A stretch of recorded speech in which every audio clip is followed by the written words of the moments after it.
சேலத்தில் விசாரணைக்கு அழைக்க வந்த முதல் நிலை காவலரை தாக்கிய தந்தை மகன் ஆகிய 2 பேர் தலைமறைவாகியுள்ள சம்பவம் பரபரப்பை ஏற்படுத்தியுள்ளது.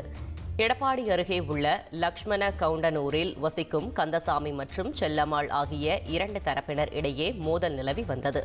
இதுகுறித்து செல்லம்மாள் தரப்பில் அளித்த புகாரின் பேரில் முதல் நிலை காவலர் சாகித் கந்தசாமி மற்றும் அவரது மகன் வேலுமணியை விசாரணைக்காக காவல் நிலையம் வரும்படி அழைத்தார். அப்போது மதுபோதையில் இருந்த இருவரும் காவலரை தகாத வார்த்தைகளால் திட்டி கடுமையாக தாக்கிவிட்டு தப்பி ஓடினர். இதுகுறித்து சாகித் அளித்த புகாரின் பேரில் போலீசார் 2 பேரையும் தேடி வருகின்றனர்.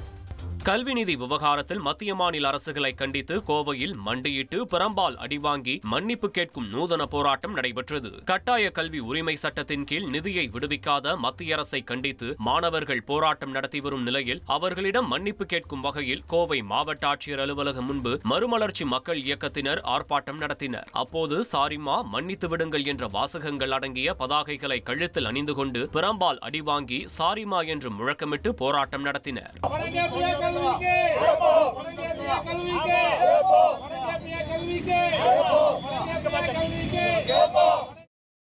ஃப்ரெண்ட் ஆக்கிக்கோங்க. தந்தி டிவியின் சப்ஸ்கிரைபர்ஸ் அண்ட் ஃபாலோவர்ஸ் குடும்பத்துல நீங்களும் இணையுங்க.